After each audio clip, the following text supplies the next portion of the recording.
Good evening and welcome back to WMLT News. I'm Marilee McAuliffe. And I'm Rachel Lucas.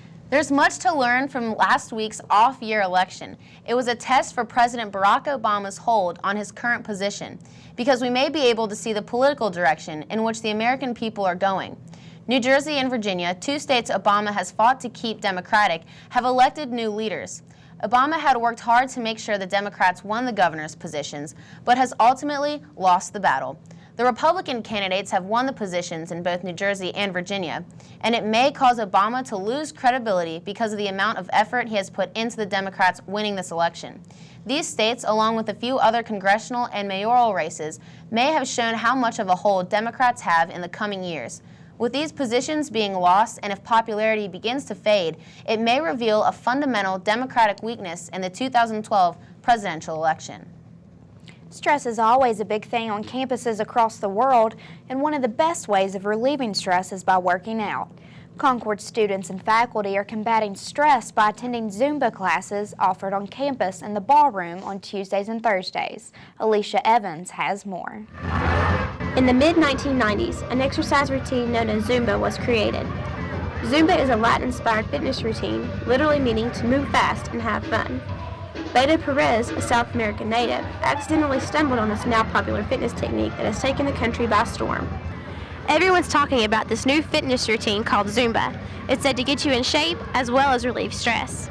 I think it's time we find out how beneficial this Zumba really is. First time comer to Zumba, and I just heard that it was really fun and a great way to work out, so that's pretty much the reason that I'm here. Definitely getting into shape a little bit better, and it's really a great community activity because you see faculty, students, staff, community members, so it's fun and getting some good exercise. Busy schedules, tests, and long work hours tend to get everyone down, and working out isn't always the main priority, although it should be. Zumba classes, a new craze, is one way to get your exercise in. Concord, as well as other schools and fitness centers nationwide, are offering Zumba classes in order to promote physical fitness, as well as lower stress. Zumba classes are offered at Concord every Tuesday and Thursday afternoon in the Student Center Ballroom. For more information, you can call the Student Center at 304-384-5210. For WMLT, I'm Alicia Evans. Every art student looks forward to their senior year with excitement and anxiety. 3 graduating art students presented their work last week in Concord University's senior art exhibit. This event was catered and decorated for guests who could purchase student artwork. With my drawings, I did them with my non-dominant hand so that I could lose some control and I wouldn't be restricted from worrying too much. If I do it with my dominant hand, then I have to worry too much about making the lines correct, and it's really stressing, and because of that, it'll make the lines seem forced, and I didn't want them to look forced. I wanted them to look loose and fluid. The 6 realms of existence, and the things that I've learned about doing some Buddhist study and studying the teachings of Buddha, and each of them symbolize something different, a different realm of existence that you can end up in, pretty much based on your karma and the life that you lead before where you'll end up. My brother passed away last fall, and these were kind of like an art therapy for me because ceramics takes a lot of dedication and you have to put a lot of focus into it, and I didn't really have time to think about all the things that were going on then. And for this week's Concord Minute, we have Martha Delaney. Thanks, guys. This week, Nu Zeta Chi and Alpha Phi Omega are working together by raffling off 2 tickets to the midnight showing of New Moon, the second installment in the Twilight Saga. The movie tickets will be for the Marquee Cinemas in Beckley on November 20th. On October 27th, the Baltimore Consort performed in the Alexander Fine Arts Main Auditorium. The consort played music dated around the 16th and 17th centuries and played instruments from the same time period. Wednesday, November 11th, Concord's marching band will be performing in the Welsh Veterans Day Parade. The parade starts at 10 a.m. and ends at noon. The Concord Choir will be performing at the Czech Mathena Center in Princeton on November 19th at 7 p.m. The choir will be performing with students from several local high schools. There will be a small admission fee in order to fundraise for the music department's spring trip. That's it for this edition of the Concord Minute. Back to you guys. Art students at Concord University are trying to raise money for a special trip. This past week, they've brought a new meaning to what's beautiful on campus. Last Wednesday at Subway Sides, Concord University hosted its third annual drag show fundraising event. The show was put on by students and faculty, and we spoke with Jack Scheffler for more details. My role in the show was to light the show, to light the events, to light the drag queens. Well, it was a fundraiser, but we were providing entertainment to bring in money. We made about $500, give or take. Men who dress up as women and basically impersonate contemporary singers. We spoke with art students that were involved with the show. We had some professional drag queens come to Concord to put on the show, and one of them was actually a Concord student. I helped run the booths and anything else that needed done. Well, it was to raise money for the Art New York class to go and view large galleries and museums in other parts of the country. So it was just basically a fundraiser event. I had a blast. It's always a blast.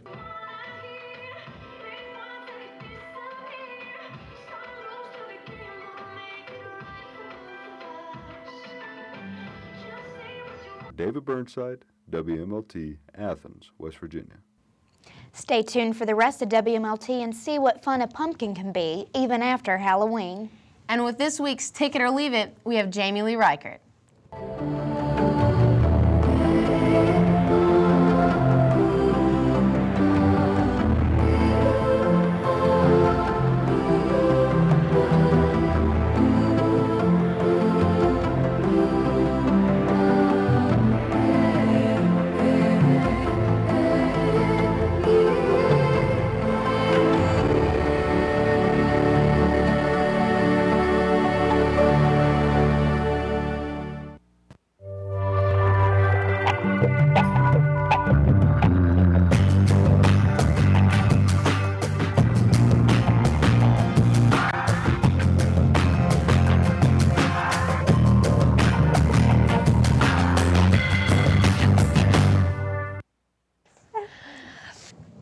Welcome back to WMLT News, and now with sports, we will send it over to James Tunstall. Thanks, guys.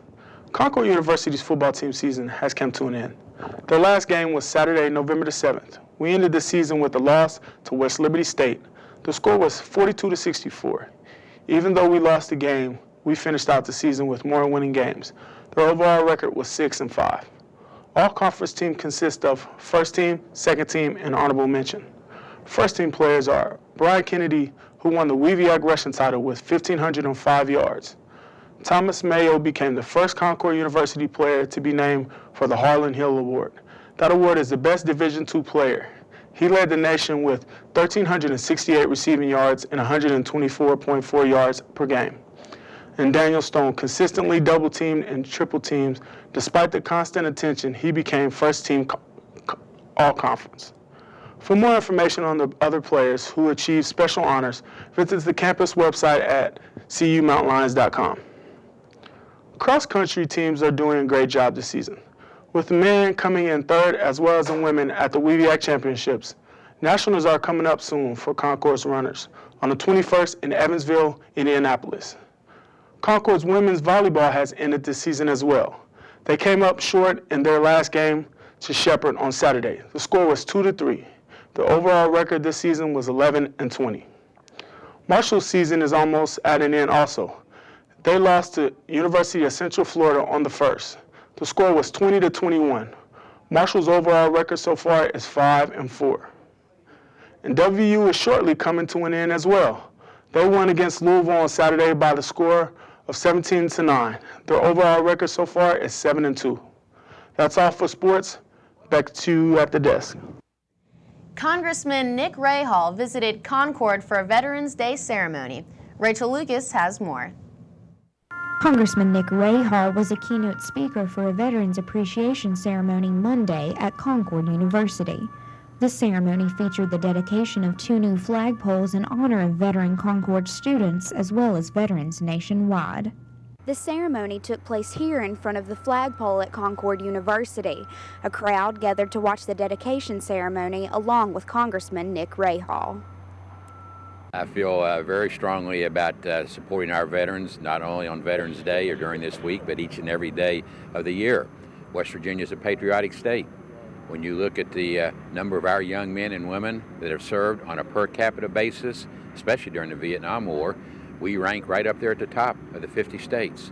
And so we can be very proud when duty calls, our young men in West Virginia answer the call of duty. The university greeted veterans as well as Congressman Rahal with welcome signs lining the campus streets. Patriotic ribbons were hung throughout the ceremonial site where a small crowd soon gathered to witness the dedication. The ceremony opened with the singing of the national anthem by freshman Megan Klein. The crowd observed a moment of silence as the new prisoner of war missing in action flag was hoisted up the new flagpole by 3 veterans who were Concord students. The sounds of a 21-gun salute shot through campus, filling the crowd's silence. Concord University is featured in this month's Military Advanced Education magazine as one of several military-friendly universities in the country. I'm Rachel Lucas in Athens. And for Ticket or Leave It this week, here's Jamie Lee Reichert. Thanks, guys. In this week's edition of Ticket or Leave It, we'll look at paranormal activity as well as The Box. First up, we have Paranormal Activity, a film that was shot with less than $10,000 to make the effects look real, but in all reality, it was not. Paranormal Activity uses a handheld camera similar to the Blair Witch Project, making it seem almost impossible not to be real. A nice try at suspense and scares, but all in all, it just wasn't that scary. Next up, The Box. The movie was based off of a 1970 Richard Matheson short story, Button Button. Quaint suburban couple, Norma and Arthur Lewis, who receive a mysterious wooden box, which holds a fatal consequences. The box promises the pusher of the button $1 million, but will also cause someone in the world they don't know to die. This movie is one of the better movies I've seen of 2009, with an intricate storyline that will keep you wondering, what's next? The Box is definitely your ticket. Back to you all at the desk. With this Halloween season over, many wonder how to dispose of their pumpkins. One Beckley company has found a creative way to get rid of this seasonal decoration. Matt Curbway has more. The Halloween season is over, but what to do with those pesky pumpkins? Southern Communications of Beckley recently took to the sky for the Great Pumpkin Drop 09. They were doing an engineering experiment with WVU. They were trying to figure out a way to drop a pumpkin from 8 stories without it breaking, which led us to the idea of, you know what, we should just break some pumpkins. That would be kind of fun. The next thing I know, we're out here and we're getting ready to get a fire truck and drop some pumpkins. With the Beckley Fire Department and Jan Care Ambulance on hand, people could bring pumpkins and have them hurled from 92 feet in the air. If you've got pumpkins, they're going to rot anyway, you know, and they turn into like a little black oil slick if you don't throw them away. So, you know, if people want to bring their pumpkins out and just, you know, smash them, we're going to let them do it. It's going to benefit people that like to watch things smash. This is not for charity. This is not for, there's no reason to do this other than it sounds like it might be kind of fun. And fun it was, with well over 20 pumpkins and 4 pumpkin droppers, making this year's Great Pumpkin Drop a smashing success. Matt Curbway, WMLT News, Beckley. I don't know about you, but I don't drop my pumpkins. I like to cook the seeds. I know, I think I would have saved them for Thanksgiving. From me and all of WMLT, thank you for joining us again tonight. I'm Rachel Lucas. Join us again in 2 weeks for more WMLT News. I'm Marilyn McAuliffe.